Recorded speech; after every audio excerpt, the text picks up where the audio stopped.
On a toujours dit, hein, Pascal, ça nous prendrait un petit jingle pour partir ça musicalement. Ouais, et tu m'as dit non quand j'ai suggéré de le chanter. Ben, tu sais, on peut se garder une petite gêne, non, me C'est semble? ça, j'ai d'autres talents que des talents vocaux. Pour Exactement. chanter, c'est pas ma force. Écoute, tu es capable Bonjour de nous Alain sortir McKenna. des vieux classiques. Salut, Pascal Forget. Merci de nommer, de bien nommer, parce qu'effectivement, c'est important. Nous sommes co-animateurs d'une balado qui s'appelle Une tasse de tech, balado Mhm. hebdomadaire, n'est-ce pas, qu'on fait en direct pour ceux qui, tout d'un coup, auraient le goût et le temps et l'intérêt de le faire, de venir nous voir en direct sur Facebook, facebook.com/une tasse de tech. Nous sommes, comme depuis quelques semaines, aussi diffusés sur le réseau balado de notre partenaire qui est relativement récent, C23, du grand groupe Cogeco, qui diffuse donc sur les plateformes numériques des 23 stations du groupe, d'où le nom C23, n'est-ce pas? Et nous sommes aussi en ligne, en direct, en différé, en vidéo et en audio depuis plusieurs semaines grâce à la participation de nos partenaires commanditaires TELUS et GoDaddy.ca. Ça fait pas mal de monde quand on y pense. Et c'est ça qui fait qu'un podcast, qu'une balado-diffusion est en forme et en santé. Et aujourd'hui, c'est le 1er avril. Ceci n'est pas une fausse balado. Nous ne faisons pas un canular en ce moment. On ne fera Non, pas non, mais comme un fabricant d'automobile qui s'est planté avec ça cette semaine. oh, je dirais pas planté. Je dirais que ça s'est un peu emballé, mais je suis content que ça t'ait fait réagir comme moi, ça m'a fait réagir. J'ai beaucoup ri quand j'ai vu que Volkswagen allait devenir Volkswagen. Donc, Mm-hmm. pour mentionner, pour souligner le fait qu'ils avaient maintenant des véhicules électriques. Ouais. C'était pour Alain lancer la Thomas. ID4.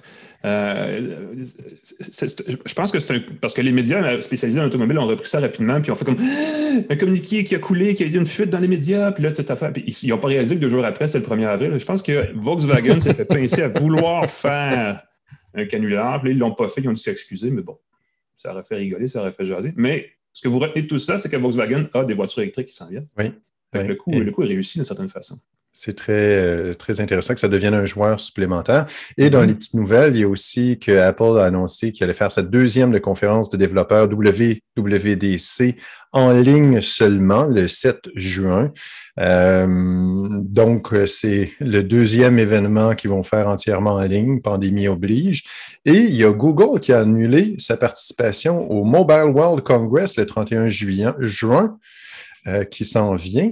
Ils n'ont rien Je annoncé, hein? Qu'est-ce qui se passe? Ben, ils ont dit qu'en raison des conditions sanitaires, ils ne participeraient pas. Ça, c'est le Mobile Ah, World ben oui, j'ai Congress vu. qui était normalement en février, qui a été ou fin janvier, début février, qui a été reporté en juin, qui aurait pu être le premier événement techno international en personne.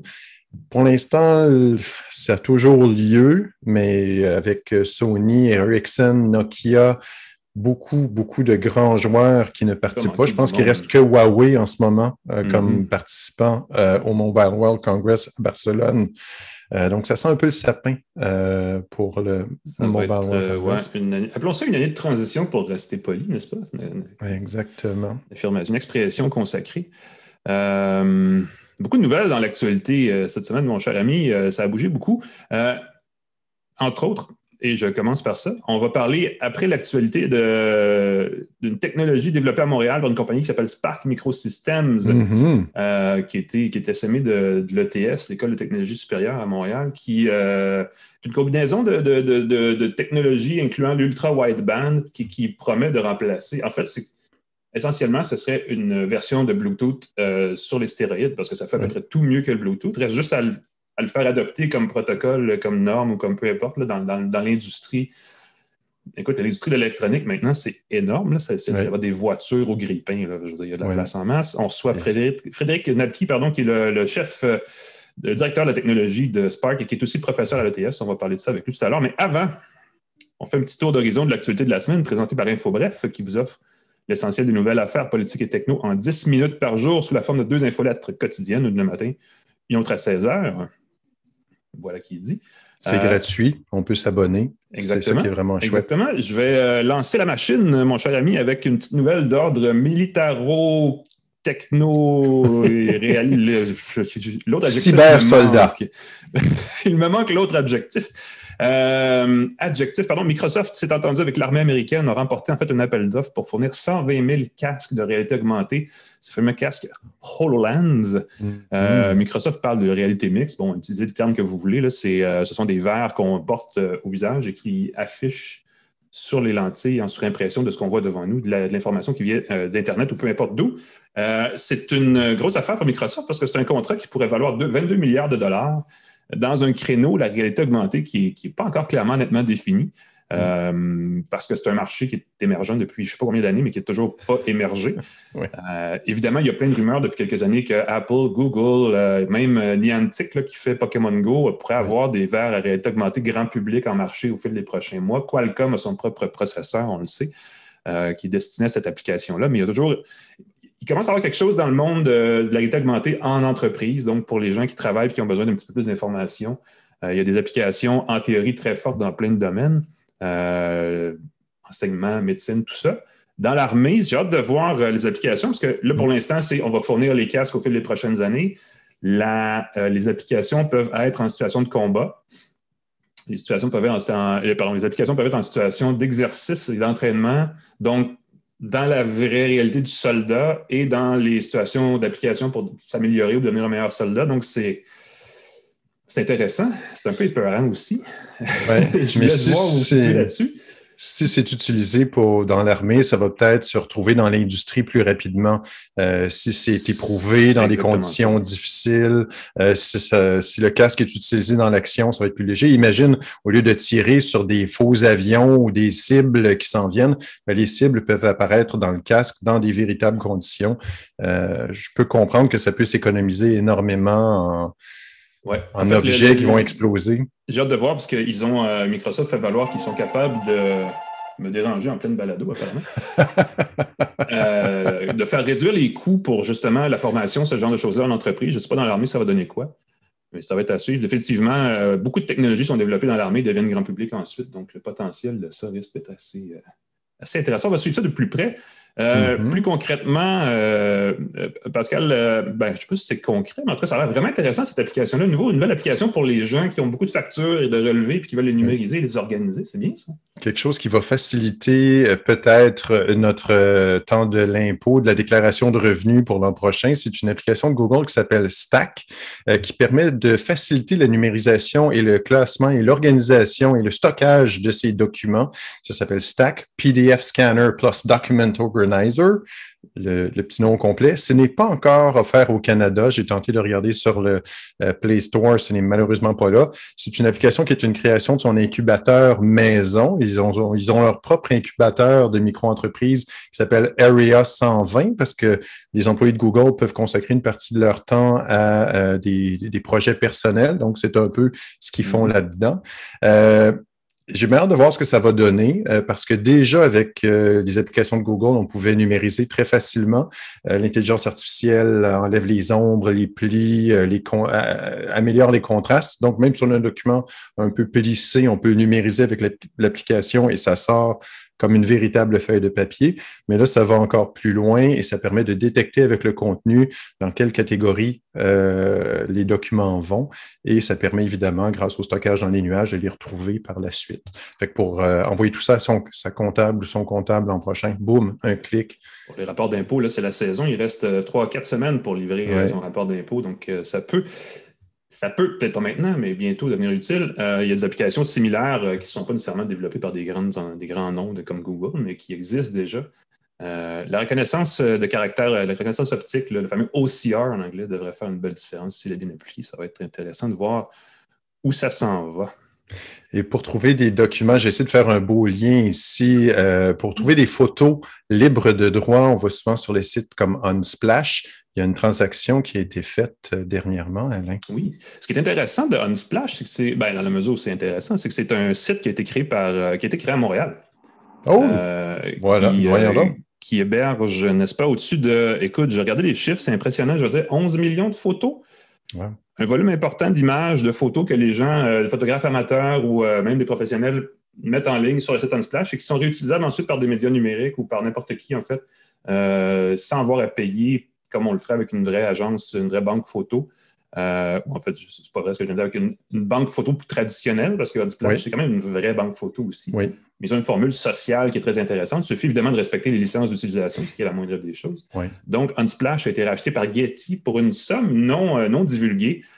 C'est une bonne nouvelle en partant pour Unsplash, parce que ça fait quelques années qu'ils semblent chercher un moyen de se financer sans imposer un frais aux utilisateurs, ce qui les aurait placés un peu dans un créneau d'offres par abonnement. En tout cas, c'est sûr, dans les plateformes sociales, c'est un petit peu difficile. Puis dans le numérique, il n'y a rien de plus facile que de repiquer notre photo pour les gens qui n'ont aucun scrupule. Donc, c'est effectivement un peu une zone plus ou moins grise. Mais transactions non divulguées. Par contre, ce qu'on sait, c'est qu'il y a quelques années, Unsplash avait levé, je crois, quelque chose comme 30 millions de dollars pour financer ses activités. Donc, c'est vraiment une entreprise qui a des sous, qui a une certaine valeur. Donc, Getty, qui est une agence photo très connue à l'international, qui a un service en ligne qui coûte très cher, dit que Unsplash va rester indépendant et gratuit pour ses utilisateurs pour au moins 3 semaines. J'ai des doutes. Il va y avoir la formule. Il y a quelque chose à faire entre les deux. Il y a un partage d'expertise, puisque Getty, comme tu le dis, c'était cher, c'était professionnel, c'était vraiment des photos de qualité. Unsplash, c'était des gens, monsieur, madame, tout le monde qui peuvent offrir, ou même des pros, des semi-pros qui peuvent offrir leurs photos à prix réduit. Il y a peut-être un entre-deux pour que les gens prennent l'habitude d'offrir un montant ou de rémunérer les gens qui partagent leurs photos. Ouais. Je vais faire un lien entre buzzword, mais je pense que la blockchain pourrait être une bonne solution à la question du droit. Un bon NFT pour Unsplash, ce serait excellent. Ça prendrait une petite sonnette. Pitching! Chaque fois qu'on met un certain nombre de buzzwords, et les gens qui nous écoutent pourraient faire un bingo si on place les bons buzzwords. Parlant de buzzword, la fin du mot de passe approche. La fin du mot de passe approche. Est-ce qu'on est-tu tanné, j'ai fait une phrase un peu boiteuse ici, de numériser des mots de passe pour ces différents comptes et ne pas les réutiliser, qui est une des pires façons de se faire pirater, parce que si un pirate accède à un de nos mots de passe, il peut accéder à tous nos autres comptes. Je sais, l'informatique quantique va devenir ton mot de passe en 8 secondes. Deuxième buzzword, informatique quantique. Il y a un service d'authentification qui s'appelle Duo, qui n'a pas de lien avec Duo, le service d'appel vidéo de Google. C'est une compagnie qui a été achetée par Cisco en 2018, qui permet de s'identifier plutôt qu'avec un mot de passe, avec une clé physique ou un système biométrique comme son empreinte digitale ou la reconnaissance faciale, Face ID ou Hello de Microsoft. En ce moment, 80% des appareils permettraient ce type de reconnaissance biométrique ou avec une clé physique. Et une fois qu'on est connecté, on a accès à tous nos comptes sans avoir entré un mot de passe différent pour chacun. Ça pourrait sauver énormément de temps. Dans la petite démo du vidéo, on voit la personne qui a une réunion, il faut qu'il se connecte à la dernière minute, se souvient plus de son mot de passe, tente de le réinitialiser, tandis qu'avec la solution Duo, il ne fait que saluer son ordinateur, mettre son empreinte digitale et puis voilà, il est reconnu par son appareil. Ce qui est bien de ce système-là, ce qui est important de souligner, c'est que ça vérifie aussi, en plus de l'identité de l'utilisateur, ça vérifie aussi la santé de l'appareil qui est utilisé. Quelque chose qui est rassurant pour les administrateurs de système qui ont des employés qui utilisent des ordinateurs à la maison. On ne sait pas trop si les mises à jour ont été faites, si l'antivirus est activé, si la connexion Internet est douteuse ou si carrément il y a un virus dans son ordinateur. Donc, le double avantage d'authentifier son mot de passe et vérifier la sécurité et la santé du système, ça va peut-être faire un système beaucoup plus sécuritaire. Depuis le temps qu'on le fait sur les téléphones, c'est un peu étonnant que ce ne soit pas plus intégré dans les applications web sur ordinateur puis ailleurs aussi, parce que, exactement. Je veux dire, on déverrouille nos téléphones avec notre visage, notre pouce, n'importe quoi depuis longtemps. Là. Ouais, mais là, il faut que ça s'intègre dans le maximum d'applications parce qu'évidemment, s'il reste des applications ou des services qui ne sont pas partenaires de ce système-là, il va quand même falloir soit utiliser un autre système, soit taper son mot de passe. Il faut commencer quelque part. Parlant de technologie révolutionnaire qui commence quelque part, on va tout de suite commencer notre entrevue. Je te laisse présenter le segment entrevue, Pascal. Oui. L'entrevue de la semaine d'une tasse de tech est présentée par GoDaddy, qui offre un moyen facile de créer un site web personnalisé et professionnel pour votre entreprise. GoDaddy.ca. Vous pouvez l'essayer, c'est super facile, c'est gratuit. Vous regardez ce que ça donne et si vous aimez, vous allez voir, vous allez être charmé. Yes. Depuis quelques semaines, je sens que mon QI augmente un peu à chaque semaine parce qu'on reçoit des gens extrêmement intelligents et extrêmement savants dans la technologie parce que nous sommes quand même une tasse de tech et non pas Jardinon avec Gaston. Et moi, je suis populaire comme jamais aujourd'hui et surtout en ce moment. Le protocole Bluetooth est très répandu, n'est-ce pas? Et la plupart des gens probablement le connaissent à travers le jumelage qu'ils font entre leur téléphone et leur voiture. Mais ce protocole-là existe depuis des années et mériterait, gagnerait à être amélioré.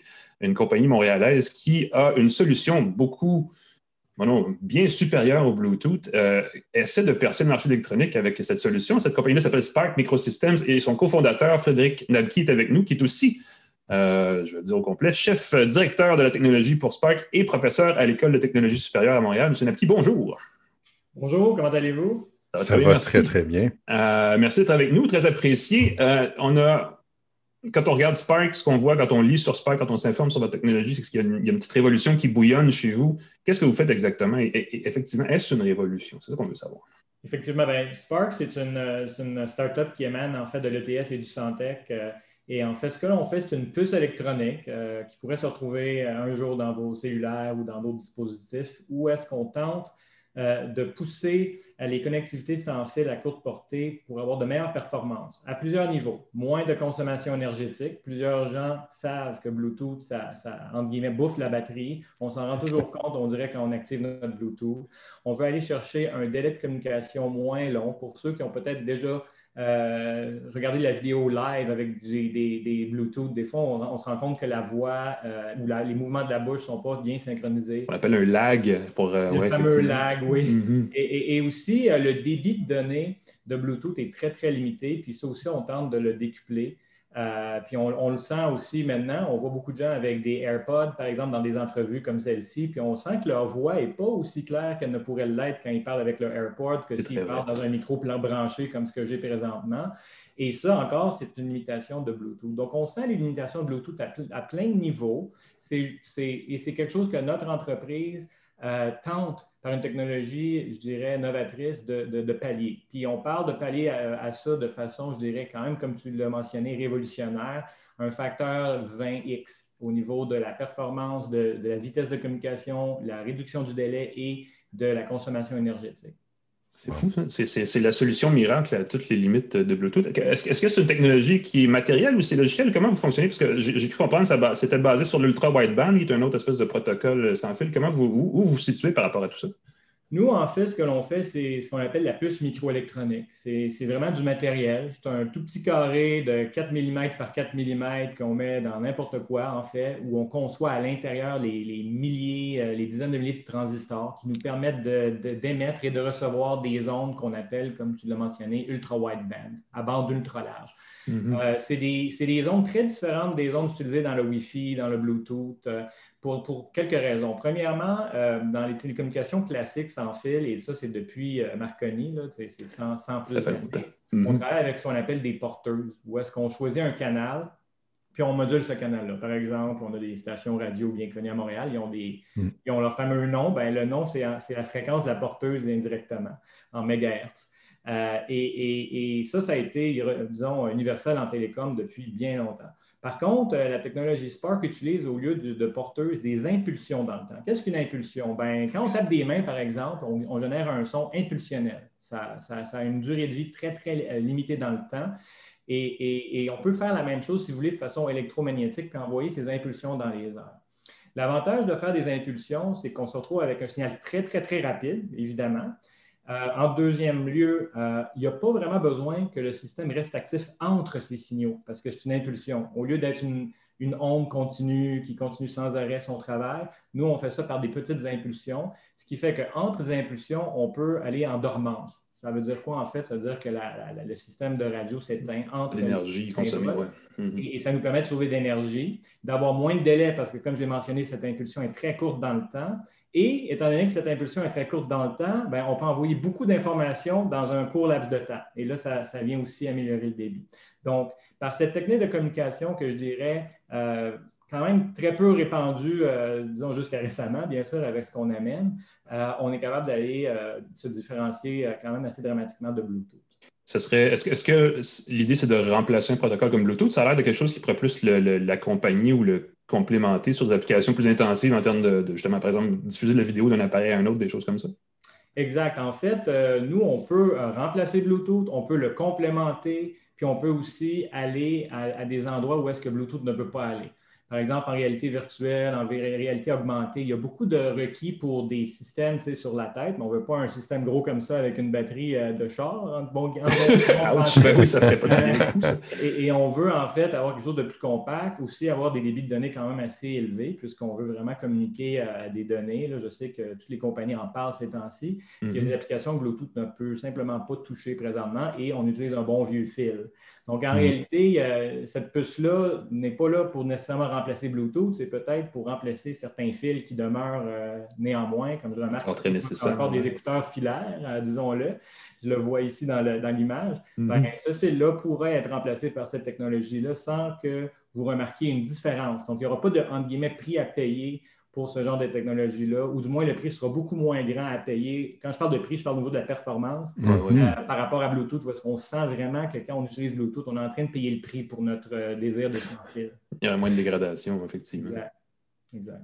Est-ce qu'il y a un désavantage à la technologie Spark? Parce que là, ça me semble, moi j'ai envie de tout mettre Bluetooth aux poubelles. Il n'y a plus de raison d'être. C'est comme on n'écoute plus le AM depuis que le FM est arrivé. Et là, vous arrivez avec Spark, on a le goût de mettre Bluetooth. Quels seraient les inconvénients de Spark? L'inconvénient principal, c'est que c'est une nouvelle technologie. Donc, Bluetooth a l'avantage d'être partout. Je veux dire, maintenant, il y a même des grille-pains qui ont Bluetooth. Donc, on s'entend, c'est une technologie qui est partout. Donc, ça devient très facile de se connecter. Donc, ça, c'est sûr que la technologie Spark n'est pas encore rendue là. Il faut vraiment avoir un système qui inclut la technologie Spark au complet à l'intérieur, ce qui fait que c'est plus difficile à pénétrer le marché. Donc ça, c'est le premier désavantage, et l'omniprésence de la technologie. On espère que dans plusieurs années, au fur et à mesure, par la sueur de nos fronts, on va s'y rendre, bien entendu. Et l'autre désavantage, peut-être au niveau technologique, c'est, étant donné que c'est des ondes impulsionnelles, la portée de la technologie au niveau, disons, de la distance, c'est similaire à Bluetooth, mais ça ne sera jamais comme du Wi-Fi. Dans le sens que c'est vraiment pour un champ de portée qui est autour de vous, dans une chambre ou dans votre salon, mais ce ne sera jamais quelque chose que vous allez utiliser pour connecter, par exemple, quelque chose dans votre salon à quelque chose dans votre grenier, disons. Parce que la portée du système, on parle de quelque chose qui est un peu plus centralisé sur soi. Remarquez qu'il y a plusieurs innovations en sans fil maintenant qui est ça. On veut avoir plein de capteurs un peu partout autour de nous, donc on est quand même on a un beau marché malgré tout. Oui, effectivement. Vous êtes une compagnie qui est basée à Montréal. Ça sonne comme une technologie qui devrait être, qui aurait besoin d'un partenariat avec un Apple ou un Samsung pour vraiment décoller. Est-ce que c'est un peu de la façon que vous procédez? Est-ce que le fait d'être à Montréal vous pose un problème ou vous aide ou influence de quelle façon que ce soit l'adoption de cette technologie-là? Premièrement, moi, je suis extrêmement fier qu'on émane de l'ETS, qu'on est fait au Québec, si vous voulez, qu'on est à Montréal. Pour ceux qui sont peut-être dans l'auditoire des anciens qui ont regardé la technologie dans les dernières années, Montréal, c'était en radiofréquence un hub technologique il y a 100 ans. C'est là que Marconi a commencé sa compagnie, tout ça. Et je trouve ça le fun de voir Montréal, puis je l'espère, je ne prétends pas qu'on est encore rendu là, mais je trouve ça le fun que Montréal va effectivement peut-être changer encore une fois le sans-fil, comme ça a été vrai il y a maintenant plus de 100 ans. Oui. Puis au niveau, bien sûr, des partenaires, c'est clair qu'il y en a beaucoup qui sont à Silicon Valley, comme tu as mentionné certains noms. Puis oui, il faut trouver des bons partenaires qui vont trouver leur part dans cette technologie-là, puis justement qui vont nous aider à pousser le marché. Parce qu'une compagnie comme Spark, oui, on est une belle start-up, mais on n'est pas des milliers d'employés, puis on n'a pas une force de frappe comme un Apple de ce monde, c'est sûr. Effectivement. Cela dit, je lisais la description d'entreprise de Spark. Vous travaillez manifestement dans ce qu'on appelle les semi-conducteurs, des microtransistors, des choses comme ça. Il y a un phénomène mondial en ce moment de pénurie de ces composants-là, puisque les usines chinoises, essentiellement, ne fournissent plus. Tout le monde en veut. Là, les voitures, les grille-pains, c'est un exemple qui va revenir souvent apparemment aujourd'hui. Mais tous les appareils qui ont... tout ce qui est connecté, dans le fond, il y en a de plus en plus d'appareils connectés. Il y a une pénurie. Est-ce que ça vous affecte? Est-ce que c'est une occasion pour vous? Comment vous vous situez par rapport à ça? Le semi-conducteur, c'est un peu comme le magicien d'Oz. Je vais expliquer un peu. On est dans votre téléphone, mais vous regardez l'écran, vous voyez l'application qui est au-delà du rideau.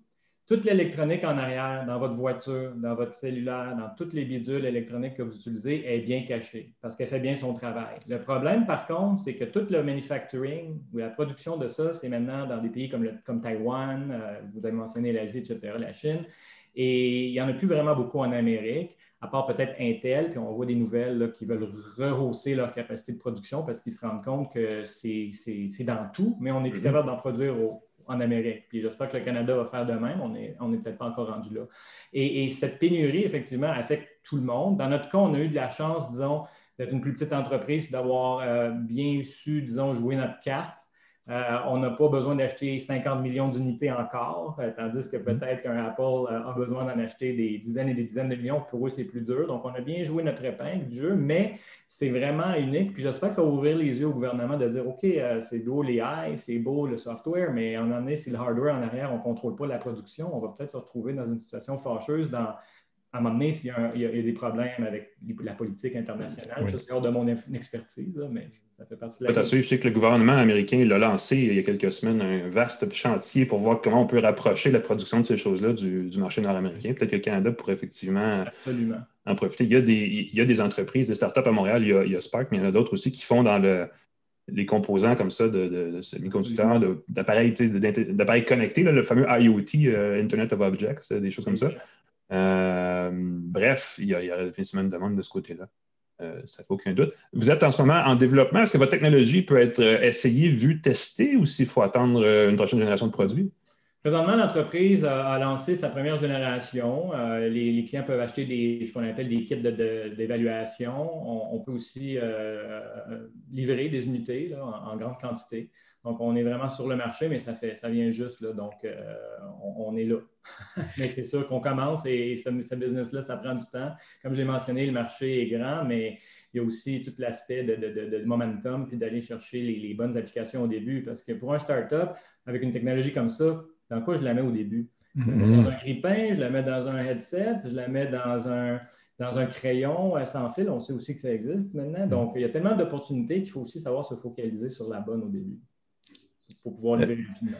Avez-vous une prédiction sur le premier produit qui pourrait avoir le petit logo Spark dessus?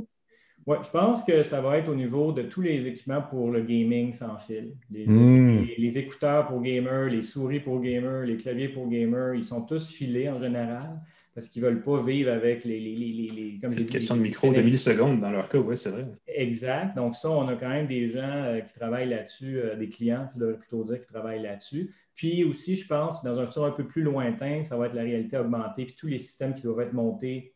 En tout cas, je sais qu'il y a des grandes compagnies dans ce domaine-là qui pensent que le prochain téléphone intelligent, ça va être un petit bidule que vous mettez, tu sais, au bord de la tête avec un petit écran de réalité augmentée. Et je pense que là-dessus, notre technologie est bien positionnée aussi pour faire un impact dans ce domaine-là. C'est fascinant. Ça va être à suivre. En tout cas, c'est intéressant de voir que justement une entreprise montréalaise se lance dans le matériel informatique et a une ambition aussi grande parce que c'est quand même pas rien des protocoles de communication sans fil comme celui-là. Intéressant.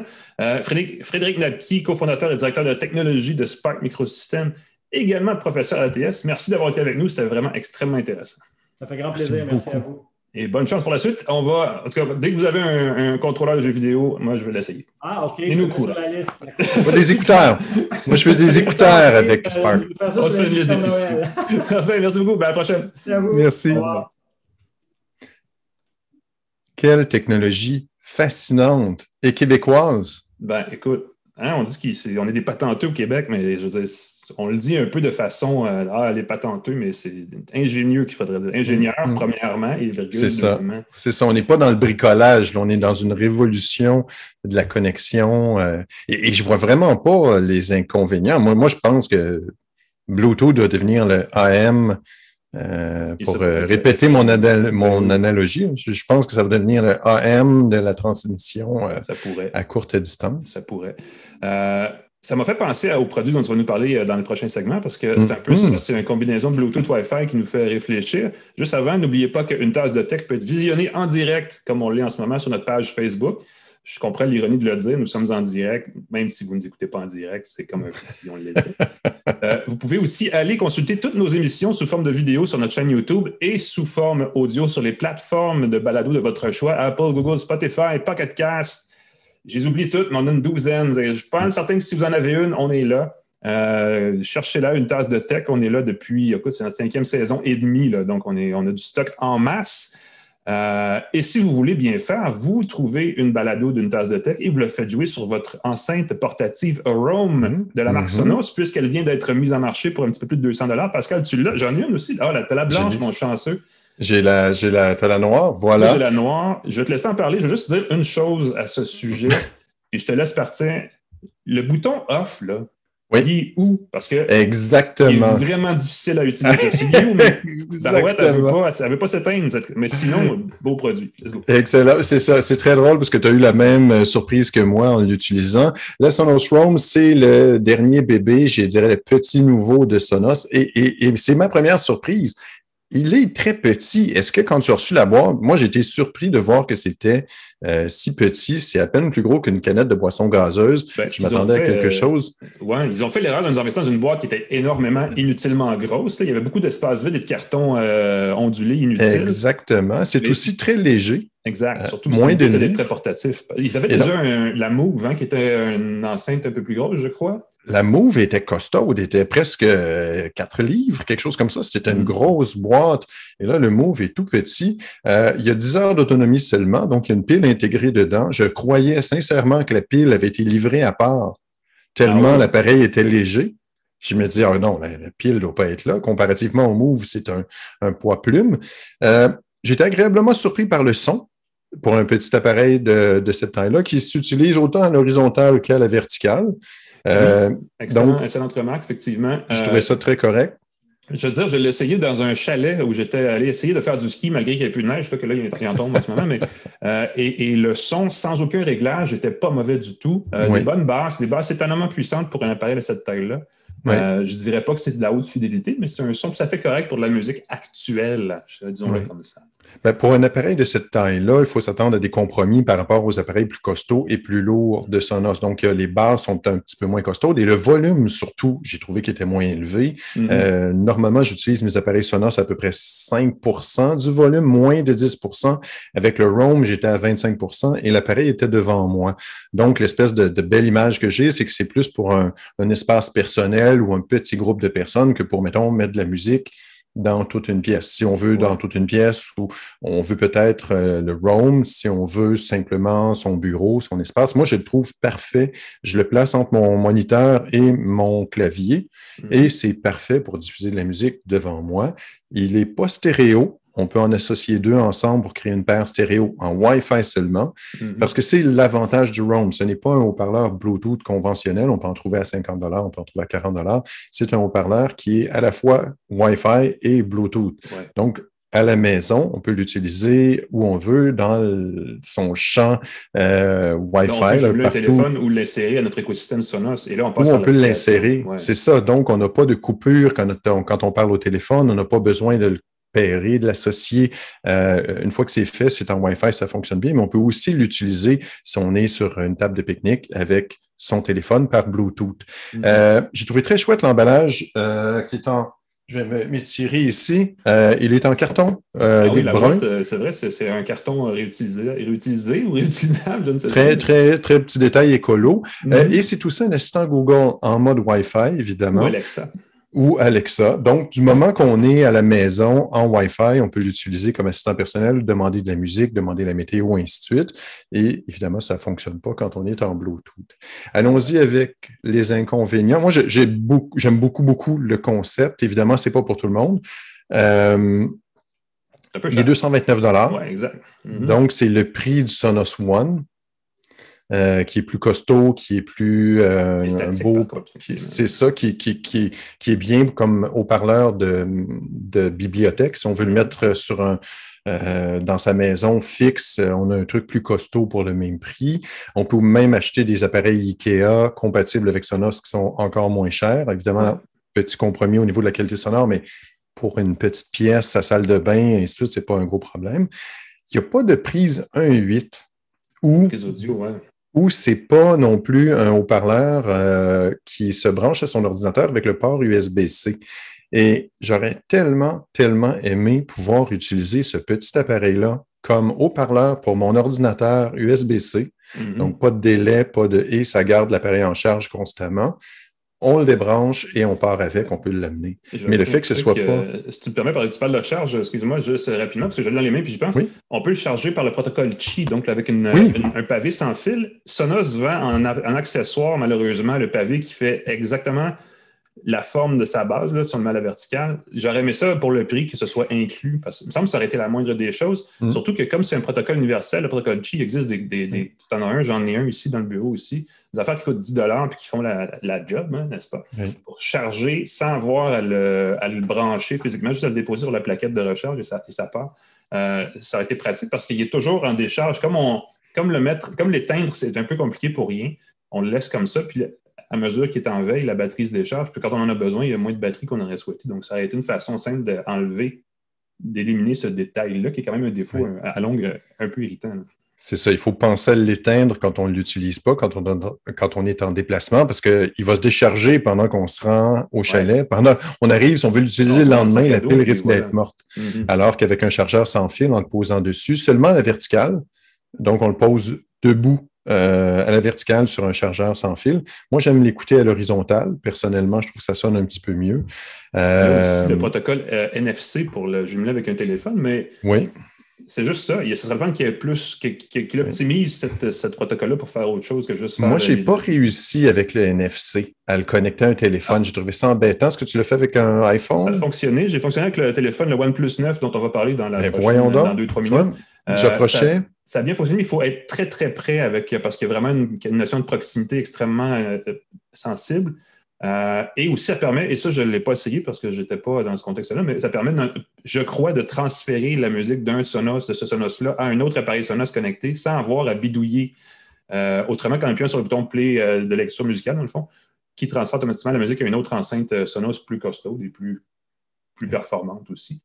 Mais sinon, il me semble qu'on aurait pu faire une espèce de connexion, tu sais, un truc de party pour les gens qui ont tout un téléphone dans leur poche puis qui veulent chacun son tour jouer une chanson. Ça aurait été une façon de créer un mode social comme celui-là. Voilà. Et de pouvoir relier plusieurs Sonos Roam ensemble en Bluetooth.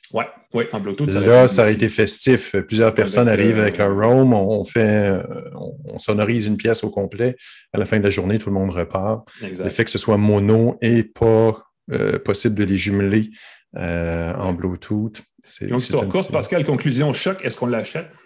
Ben, si on veut un appareil mobile qui va s'intégrer au Québec 5 mois de l'année, on ne sort pas beaucoup.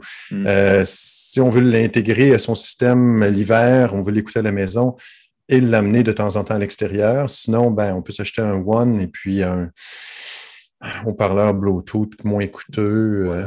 Mais si on veut un 2 dans 1 qui est très bien fait, c'est comme... Ça avait été un haut-parleur d'ordinateur, par exemple. Il n'est pas loin d'être, c'est ça. Il n'est pas loin d'être ce qu'on aurait voulu que ce soit.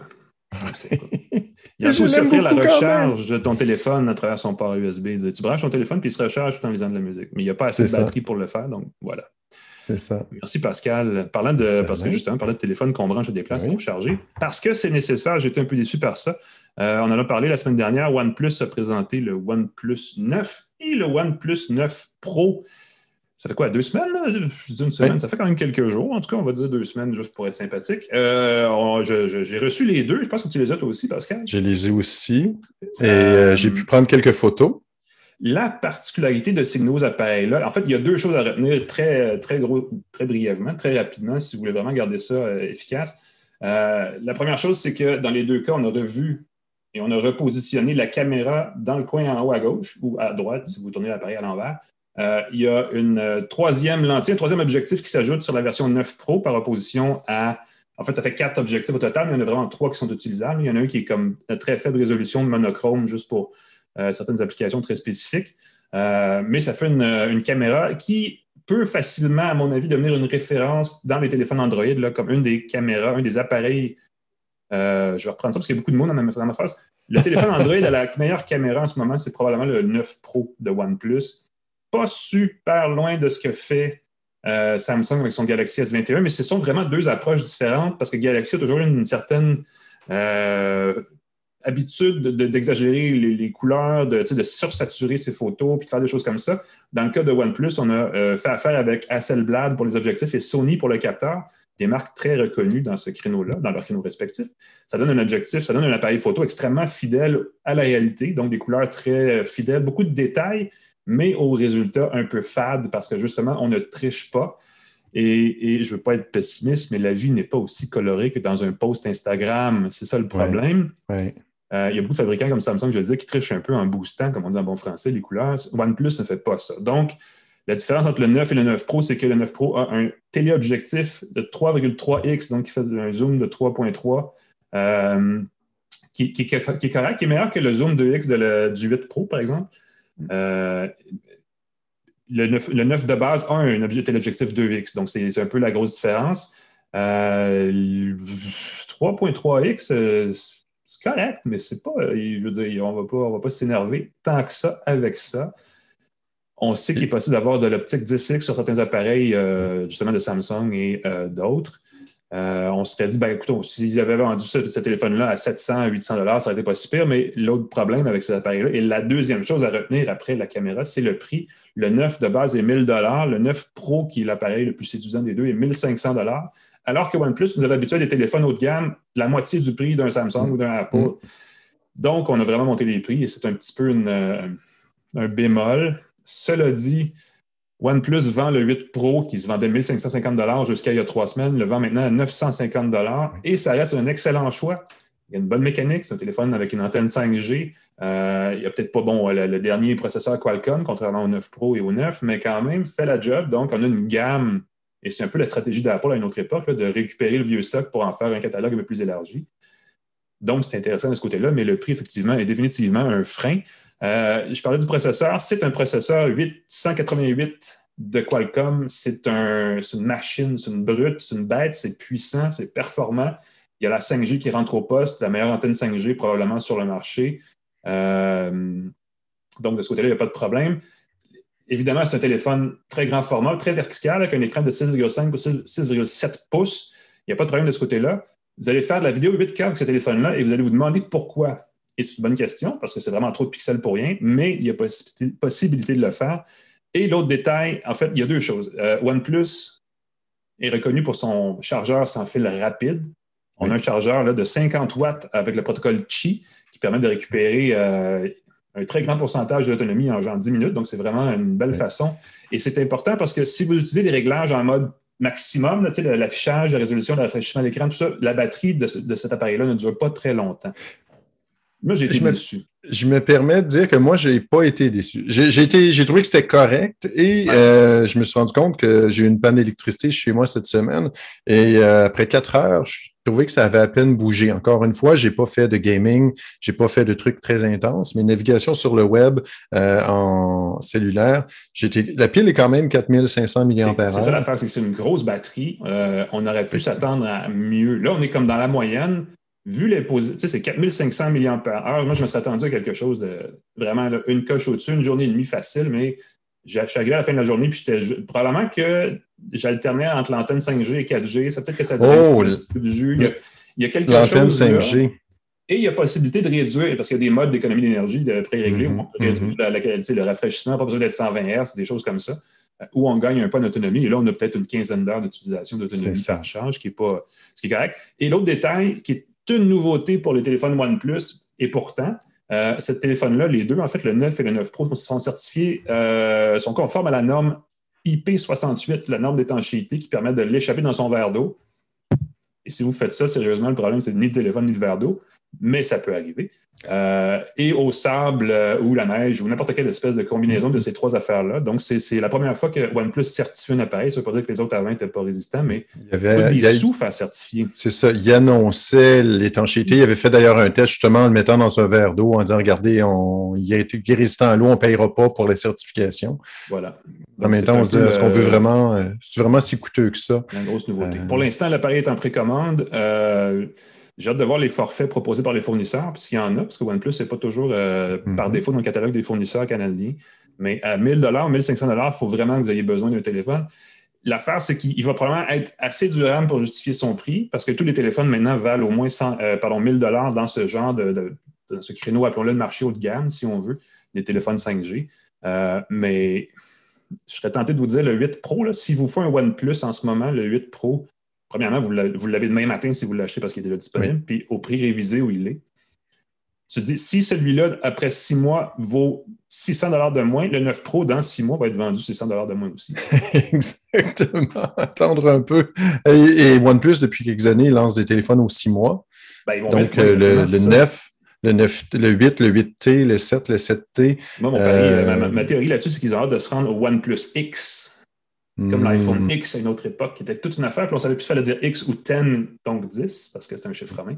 Je me souviens que j'attendais la présentation pour voir comment Tim Cook allait le prononcer. Ça va être à suivre. En tout cas, c'était le OnePlus 9 et le OnePlus 9 Pro, des super beaux téléphones qui coûtent cher, mais qui ont une super belle photo. Donc, encore là, pas un coup de circuit, pas un 10 sur 10, mais sérieusement, un des meilleurs téléphones Android que vous pouvez avoir en ce moment. Surtout que les mises à jour logicielles arrivent vite par après. Donc, il est très durable aussi.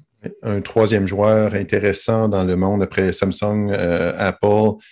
OnePlus pourrait être le troisième joueur. Sony puis LG, on les entend Sony, moins on depuis quelque temps. Parler, Google, ils sont dans le moyen de gamme, c'est ça. Le paiement sans contact n'est pas encore compatible avec le OnePlus. Il n'est pas encore certifié par Apple. J'ai été pris de court en arrivant. Ça fait depuis le début de la pandémie, j'ai plus de portefeuille. Je me déplace qu'avec mon téléphone tapé pour payer. Donc, Google Pay ne fonctionne pas avec cette Il ne fonctionne pas encore. Pas encore. Oh! C'est évidemment une question de mise à jour. Là. C'est pas, je ne suis pas inquiet que ça va fonctionner, mais... Je ne sais pas si ça va fonctionner avec la Watch qui va venir avec bientôt aussi, parce que c'est exactement. Là, on ne l'a pas, donc on n'en parlera pas, mais on pourra peut-être revenir. Une Watch, une montre donc connectée OnePlus qui règle ce téléphone-là, qui, normalement, a comme pouvoir payer avec sa montre, c'est un autre détail important. Oui, les utilisateurs d'Apple Watch, là, ça pourrait être payer avec leur monde depuis un bout. Sur Android, ça prend l'équivalent. Come on, réveillez-vous Android.